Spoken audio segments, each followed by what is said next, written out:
नमस्कार, स्वागत है आप सभी का एवन न्यूज में। मैं हूं आपके साथ हर्षदा जोशी। बुलेटिन शुरू करने से पहले आइए आपको सीधे लाइव लिए चलते हैं गुजरात, जहां 3 दिवसीय दौरे पर है मुख्यमंत्री अशोक गहलोत।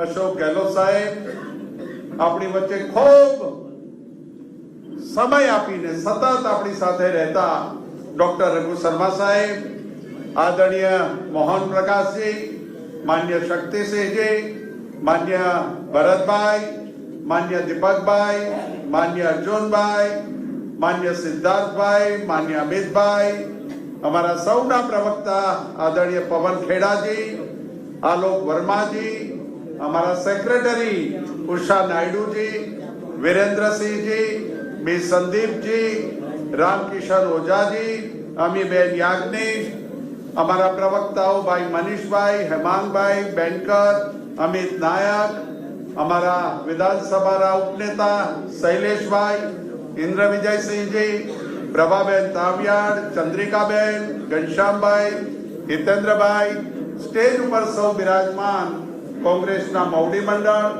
हमारा अन्य राज्यों में आवेला सीनियर मंत्रीश्रीओ अने वहाला पत्रकार मित्रों, आजे जनतानो अवाज, जनताना प्रश्नों सांभळीने ए प्रश्नों ने जन घोषणाना रूपમાં આજે આદરણીય અશોક ગેહલોત સાહેબની ઉપસ્થિતિમાં આ ચૂંટણી ઢંઢેરો ડિક્લેર કર્યો છે એ જનતાનો અવાજ સાંભળ્યો છે અને ગુજરાતમાં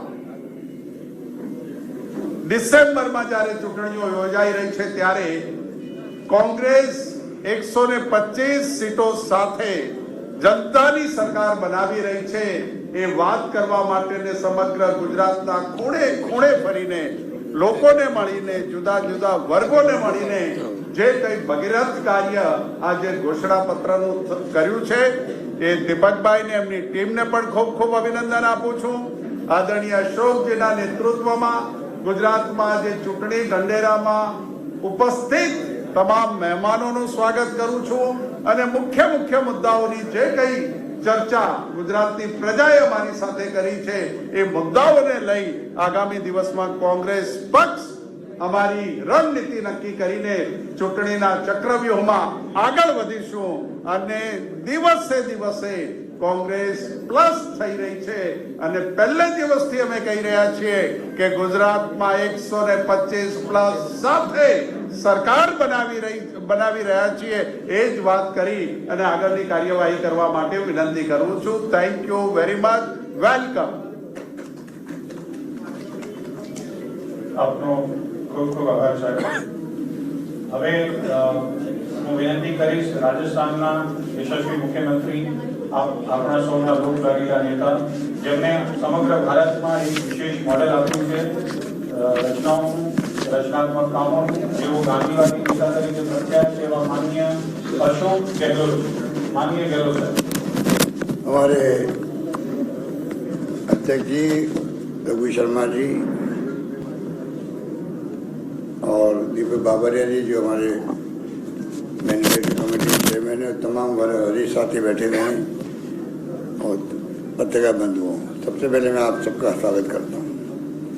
आज ऐतिहासिक घड़ी है क्योंकि किसी पार्टी का मैनिफेस्टो जो है वो कमिटमेंट होता पब्लिक के साथ में, अगर आप ईमानदारी से निभाओ तो। कांग्रेस ने हमेशा मैनिफेस्टो को महत्व दिया और मुझे याद है करीब 22 साल पहले जो सोनिया गांधी जी बनी थी अध्यक्ष कांग्रेस की, तब एक नई शुरुआत हुई थी और वो शुरुआत थी मैनिफेस्टो को आप महत्व दें और कमिटमेंट रखें जनता के साथ में, चुनाव जीतने के बाद में भी। इसके मायने है कि चुनाव जीतने के बाद सरकार बनती है तो अधिकांश पॉलिटिकल पार्टियां मैनिफेस्टो भूल जाती थी, पब्लिक भूल जाती है और सरकार में भी उसका महत्व नहीं रहता। ये आपने भी अनुभव किया होगा उस जमाने के अंदर। हमने एक नई शुरुआत करी राजस्थान के अंदर। वो शुरुआत थी कि चुनाव जीतने के बाद में पहली कैबिनेट मीटिंग के अंदर मैनिफेस्टो को रखा गया और उसको पास किया गया। ये पहली शुरुआत थी 98 के अंदर देश के अंदर। तो स्वतः ही सरकारी एजेंडा में आ गए, सरकारी डॉक्यूमेंट बन गया। तमाम कलेक्टर, तमाम सेक्रेटरी, सबको कॉपी उपलब्ध हुई। एक्स्ट्रा छपानी पड़ी तो हमने छपाई, पर पूरे राजस्थान में कलेक्टर तक में कॉपी गई। ये हमारा मैनिफेस्टो जो था, चुनाव जीतने के पहले वादे किए थे, हम चाहेंगे कि इसके आधार पर वादे निभाएं हम लोग, और उसी ढंग से आपको भी फैसले करने हैं तमाम अधिकारियों को। एक घोषणा पत्र का जन घोषणा पत्र भी राहुल गांधी जी के वक्त आया है। राहुल गांधी जी ने कहा आप जनता को पूछ के मैनिफेस्टो बनाओ। उसके पहले कमेटी बनती थी नेताओं की, और वो अपने हिसाब से नाप तोल करके मैनिफेस्टो बनते थे। ये जो राहुल गांधी जी की सोच थी, इसमें हमें जनता को पूछ करके उनकी भावना क्या वो परिलक्षित होनी चाहिए मैनिफेस्टो के अंदर। उसके बाद में आप देख रहे हो कि जन घोषणा पत्र जारी होने लग गए। सिस्टम वही रहा है। चुनाव जीतने के बाद में मैंने, जब मैं मुख्यमंत्री दूसरी बार बना तब भी और तीसरी बार तब भी, हम तीनों बार हमने उसको कैबिनेट में रखा है, पहली कैबिनेट के अंदर रखा है। और आप देखेंगे कि गुजरात के अंदर आप लोग प्रदेशवासियों को मैं आह्वान करना चाहूँगा, मैनिफेस्टो बहुत शानदार आ रहा है, प्रतिबद्धता के साथ आ रहा है, समर्पित है जनता के लिए। और जो राहुल गांधी की भावना के साथ में जो भारत जोड़ो यात्रा चल रही है, चाहे महंगाई का मुद्दा हो, चाहे बेरोजगारी का मुद्दा हो, या जो देश में जो माहौल है तनाव का, हिंसा का, वो समाप्त हो, प्यार मोहब्बत और भाईचारे से हम लोग रहें, ये मुद्दा हो, या शिक्षा हो, या स्वास्थ्य सेवाएं हो, या किसानों के मुद्दे हों, तमाम मुद्दों का समावेश किया गया है। और यहाँ पे भी आप देखेंगे कि सरकार बनने के बाद में पहले कैबिनेट के अंदर यही मैनिफेस्टो जो है वो सरकारी डॉक्यूमेंट बन जाएगा। मैं आपको विश्वास दिलाता हूँ। इस रूप में हम लोगों ने एक नई शुरुआत करी और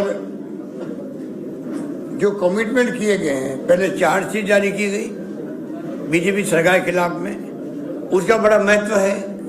चार्जशीट जारी करना कांग्रेस के लिए एक मैसेज है पब्लिक को, इनके खिलाफ क्या क्या चार्ज लगते हैं। चार्ज तो बहुत सारे होते हैं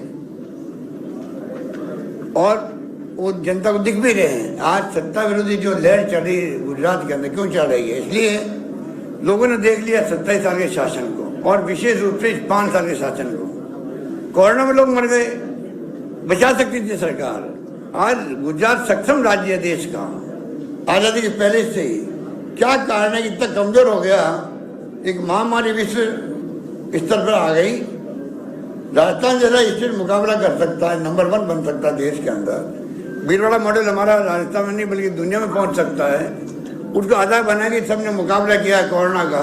तो क्या कारण है, यहाँ तो सब संपन्न साधन सब मामले हैं। अस्पताल से भीड़ लगी रही अस्पताल के बाहर, और वहाँ पे डिप चढ़ती गई। क्या नहीं होगा, शराब से लोग मर गए। जब शराबबंदी है, नकली शराब बना पीने पड़ता उनको। और मौलवी के अंदर क्या हुआ मालूम आपको, मैंने तो सुना बाद में 12 लाख भी खर्च हुए। अब कल्पना कीजिए 135 लोगों की जान चली गई।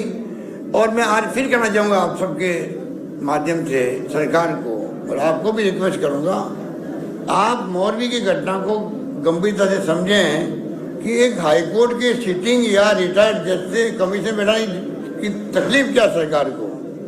वो क्या करेगी, वो कम से कम बयान लेगी, तय तक जाएगी किस कारण से ये ब्रिज गिरा है, गलती किसकी रही, किसने कोताही बरती, वो तो करेगा और क्या करेगा। और सजा मिलेगी लोगों को। तो आगे कब भय रखेंगे कि पता नहीं ऐसी नौबत नहीं आनी चाहिए। यही तो गवर्नेंस होती है। गवर्नेंस यहाँ पर बिल्कुल जीरो है। पूरी कैबिनेट बदल गई, मुख्यमंत्री सहित। ये भी एक उदाहरण है क्यों बदल गई। ये तमाम बातें आपके सामने हैं। सरकार जो है ये मैनिफेस्टो के माध्यम से न्याय कमीशन बनाने जा रही है, जिससे कि वो मॉनिटरिंग कर सके। मैनिफेस्टो की मॉनिटरिंग, जन घोषणा पत्र की मॉनिटरिंग सरकार बनने के बाद में कैबिनेट में तो हो ही होगा वो। उसके बाद में सरकारी अधिकारी जो है चीफ सेक्रेटरी लगाकर कलेक्टर तक, सेक्रेटरी तक, वो कौन कौन से काम मैनिफेस्टो में लिखे हुए हैं कहाँ तक आगे बढ़े हैं, कौन से फैसले होने बाकी है, उसकी मॉनिटरिंग करने के लिए अलग से आपको न्याय कमीशन बनाया जाएगा। ये इस प्रकार की प्रोविजन किए गए मैनिफेस्टो के अंदर। इसलिए आपको मैं इतना ही कहना चाहूँगा कि अभी आपको मैनिफेस्टो के बारे में बताएंगे। जो वचन दिए गए राहुल गांधी जी द्वारा, उनको मैं रिपीट नहीं करना चाहता, और वचन कोई एक्स्ट्रा हुए हैं, बढ़ाए गए हैं, तो वो आपको बाबरिया जी बताएंगे। मैं आपको इतना ही कहना चाहूँगा कि मैनिफेस्टो का सरकार के डॉक्यूमेंट बनाना और उसको जिस रूप में प्रस्तुत करना, बहुत मेहनत की गई है बाबरिया जी की पूरी टीम द्वारा।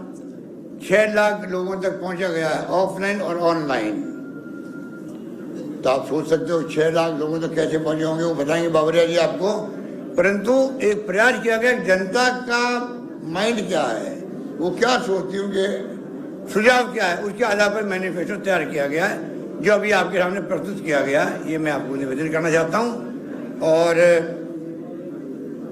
ये जो अभी मेरे को एक डेलीगेशन मिला, ये भी पहली बार हुआ कि सरदार वल्लभ भाई पटेल के नाम का स्टेडियम बना हुआ था यार गुजरात के अंदर। आप एक नामांकन, हमारी परंपरा रही है प्राचीन काल से ही, हमारी अलग परंपरा देश की है, हमें गर्व इस देश पर। महान परंपराएं, महान संस्कृति, महान संस्कार है देशवासियों में। उस देश के अंदर एक बार कोई शिलान्यास हो जाता, शिलान्यास, तो वापस शिलान्यास नहीं होता है। प्रधानमंत्री जी को गुमराह किया गया, रिफाइनरी का हमने शिलान्यास कर दिया था राजस्थान के अंदर। मिस्टर वीरप्पा मोइली आ गए थे केंद्रीय मंत्री, सोनिया गांधी जी चेयरपर्सन थी एनपी की, वो आ गई थी आप यूपी गवर्नमेंट की। इतना बड़ा प्रोजेक्ट का शिलान्यास हो गया था, सरकार बदल गई और उसके बाद में रोक दिया गया। 5 साल बाद वापस शुरू करने लगे, तो प्रधानमंत्री जी को बुलाया गया वापस। तो मैंने ऑब्जेक्शन किया, ऐतराज किया कि एक बार शिलान्यास हो गए हैं, मंत्र पढ़े जा चुके हैं, दोबारा मंत्र कैसे पढ़े जाएंगे बताओ कैसे पढ़े जाएंगे।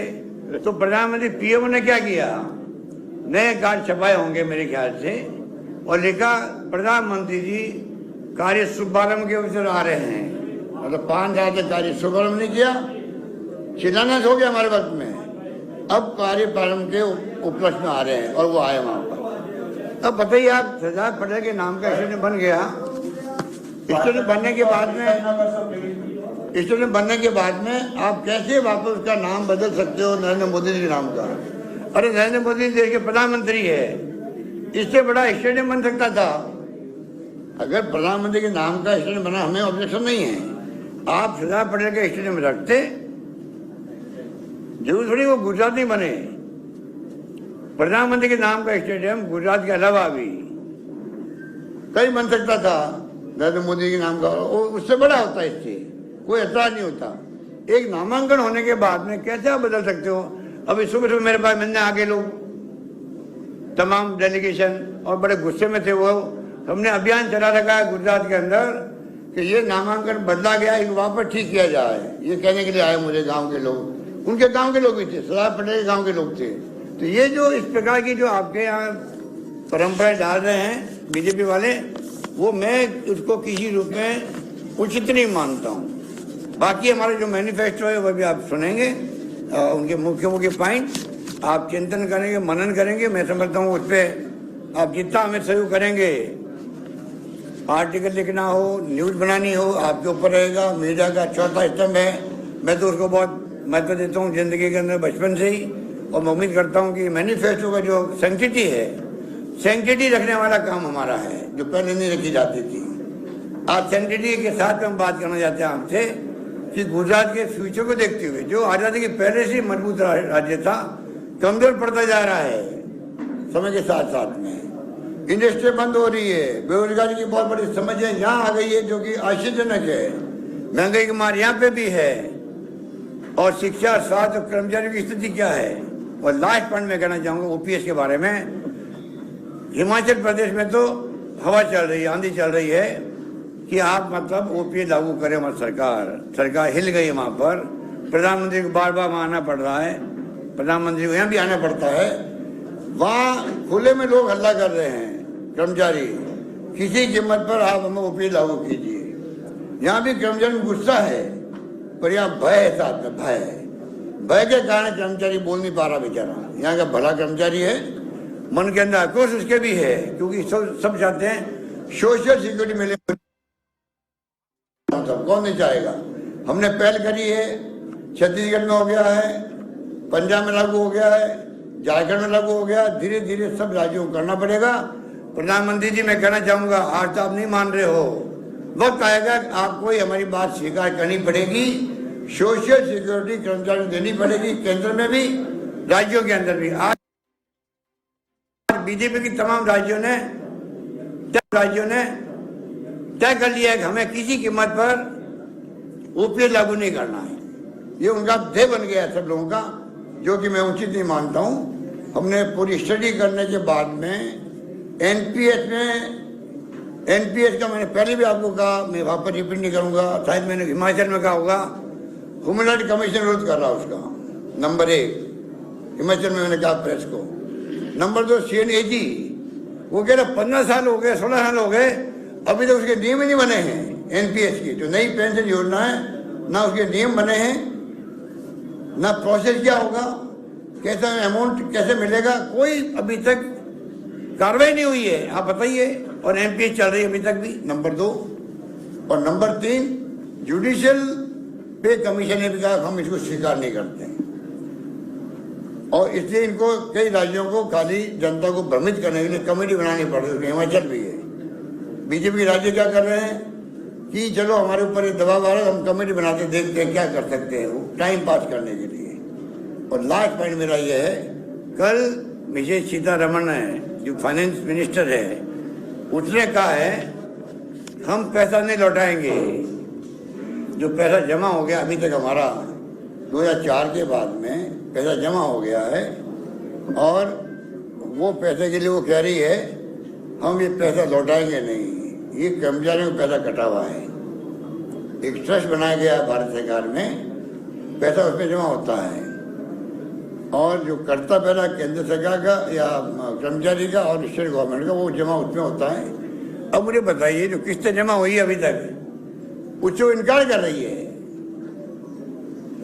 आप वित्त मंत्री हो भारत सरकार की, आपको अगर पैसा जो जमा आपके पास ट्रस्टी के रूप में है, और हमने वापस लागू कर दी पुरानी पेंशन योजना, वो हमारा पैसा है, और लौटाने में आप आनाकानी कर रही हो, इनकार कर रही हो, इससे बड़ा दुर्भाग्य क्या होगा? क्या इतना दिवालिया हो गया केंद्र सरकार? तो वो स्टेट गवर्नमेंट जो करेगी ओपीएस, उस पैसे को लौटाने में आपको तकलीफ हो रही है। उस पैसे में आपका कैसे अधिकार हो सकता है? जवाब वो दे। स्टेट में दे दिया उन्होंने डराने के लिए राज्य सरकारों को। हम परवाह नहीं करेंगे, हम तो ओपीएस लागू कर दिया है, लागू होके रहेगी। और गुजरात सरकार से मैं कहना चाहूँगा, चुनाव में आपको तकलीफ आ गई है, आंधी चली आपके खिलाफ में। अभी गुजरात में जनता में तो आक्रोश है, सब मुद्दों को लेके आंधी चल रही है, और कांग्रेस सरकार बनाएगी। 1-2-5 जो मिशन रखा है अध्यक्ष जी ने, वो पूरा होगा। ये मैं आपको निवेदन करना चाहूँगा कि किस प्रकार से जो ये भ्रमित कर रहे हैं, वो भ्रमित होने वाले नहीं, लोग सब समझ गए हैं। और लास्ट बात ये है कि जो मैंने आपको कहा था, ये आप पार्टी फतफत कर रही है यहाँ बैठे बैठी, जिस प्रकार से बोल रही थी गांव में जा करके, जैसे मतलब पूरा गुजरात को उन्होंने कब्जा कर लिया है। बड़ा करिश्मा वाला नेता है केजरीवाल जी, कि 6 महीने के अंदर एक स्टेट पे कब्जा कर लेंगे। वो ऐसी दुर्गति उनकी हुई है, मैंने कहा जैसे कूदेगी कांग्रेस मैदान में, नजर नहीं आएंगे। आज वो नजर नहीं आ रहे हैं, गांव से छिपते हुए फिर रहे हैं, ये आप देख लीजिए। और तो और हिमाचल में जाके आया हूँ, आप बताइए इनको, केजरीवाल जी पूछिए, कभी आपके पास मीडिया में आए हो तब, कि भाई एक का जवाब दे दीजिए। आपने गुजरात से ज्यादा हिमाचल को कैंपेन शुरू किया था आपने, क्योंकि पंजाब जीतने के बाद में आपको बहुत उत्साह था आप में। पड़ोसी राज्य है, आपने खूब रोड शो किए, मैनेजमेंट किया, प्रचार किया, जैसे गुजरात में वो कर रहे हैं, खूब वादे किए वहाँ छोटे सच्चे। आपने अचानक की, ये बहुत बड़ा पॉइंट है, अचानक ही आपने गुजरात से पूरी तरह विड्रॉ क्यों कर लिया? ओ सॉरी, गुजरात नहीं, हिमाचल से आपने विड्रॉ क्यों कर लिया पूरी तरह? मतलब वहां कैंपेन जीरो कर दिया अपना। क्या कारण है इसका? या तो आप बीजेपी जिताना चाहते हो वहां पर, आपकी मिली भगत है, इसलिए आपने अपना कैंपेन हिमाचल में विड्रॉ कर लिया है। उम्मीदवार खड़े रखे हैं वोट तोड़ने के लिए कांग्रेस के। ये बहुत बड़ी चाल जो इनकी है, वो खुद एक्सपर्ट हो गए हैं और जनता कभी गुजरात में स्वीकार नहीं करेगी। धन्यवाद। ખૂબ ખૂબ આભાર મિત્રો. હજી ક્વેશ્ચન આન્સર પછી કરીશું. ખૂબ ખૂબ આભાર ગેહલોત સાહેબ આપનો. હવે ભારતીય રાષ્ટ્રીય કોંગ્રેસના ભૂતપૂર્વ મહામંત્રી અને ગુજરાત પ્રદેશ કોંગ્રેસના મેનિફેસ્ટો કમિટી જન ઘોષણા પત્રના ચેરમેન માનનીય શ્રી વિક્રમભાઈ બાબરિયાને વિનંતી કરીશ કે આ મેનિફેસ્ટોના જે આત્મા છે, બીજા ઘણા બધા મુદ્દાઓ લોકોની વાત જે નીકળીને આવી છે એ બધી વાતો આપણી સમક્ષ રજૂ કરે. માનનીય બાબરિયા સાહેબ. युवा नेता टाइप सर्टिफिकेट के मायने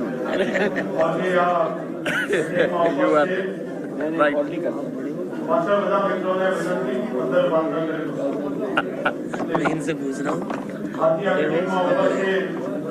રાજસ્થાનના યશસ્વી મુખ્યમંત્રી શ્રી આદરણીય ગેહલોત સાહેબ, नहीं बताई जाती. એઆઈસીસી ઇન્ચાર્જ આદરણીય રઘુ શર્માજી, लड़की नहीं बताती होती। દેશ સમિતિના પ્રમુખ આદરણીય ये तो बैचलर है सर अभी.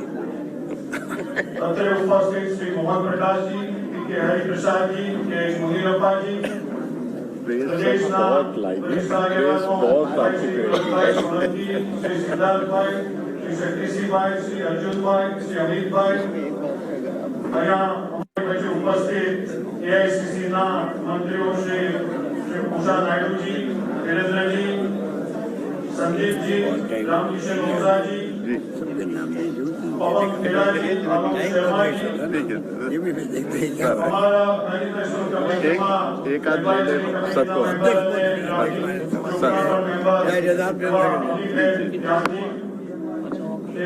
અશોકભાઈ પંજાબી, પ્રભાબેન કાવ્યા, ચંદ્રિકાબેન, ભાઈ ખુશીદભાઈ, ભાઈ કૃષ્ણભાઈ, ચંદ્રભાઈ પીઠડિયા, શૈલેષભાઈ પરમાર, 7 जगह पे ઇન્દ્રજીતસિંહ કોળી, प्लानिंग कर देते हैं, कल बताएंगे. અત્રે ઉપસ્થિત એવા ભાઈ શ્રી મનીષભાઈ, જે મારા કમિટીના કો કન્વીનર છે, બેન શ્રી डिवीजन में कर સોલંકબેન, અમારી આખી ટીમમાં જેમણે સતત મારી સાથે સહયોગ કર્યો છે એવા ભાઈ શ્રી રંજીભાઈ, ભાઈ શ્રી અહેસાનભાઈ, અને અહીંયા ઉપસ્થિત સર્વે પત્રકાર મિત્રો, વરિષ્ઠ આગેવાનો, મંચ ઉપર ઉપસ્થિત અન્ય પ્રદેશમાંથી આવેલા સિનિયર આગેવાનો, આપ સૌનું આ વિમોચન પ્રસંગે હું અભિવાદન કરું છું, સ્વાગત કરું છું. ये जो है मैं आ શ્રી जाऊँ, ગેહલોત સાહેબે વિમોચન કર્યું, કેટલીક મહત્વની વાત કરી.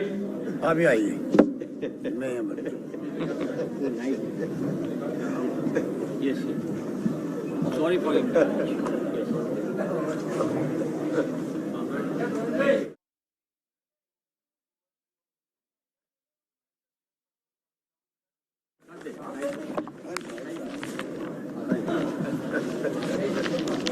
क्या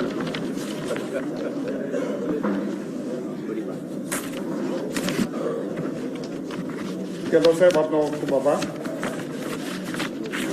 અને જે મહત્વની વાત આ મેનિફેસ્ટો માટે એ છે કે અમારા રાષ્ટ્રીય નેતા આદરણીય રાહુલ ગાંધીજી એમની ભારત જોડો યાત્રામાં દરેક જગ્યાએ લોકોના મનની વાત સાંભળી રહ્યા છે અને હંમેશા એમનો આગ્રહ હોય છે કે લોકોના મનની વાતની અનુસાર આપણી કાર્ય હોવું જોઈએ.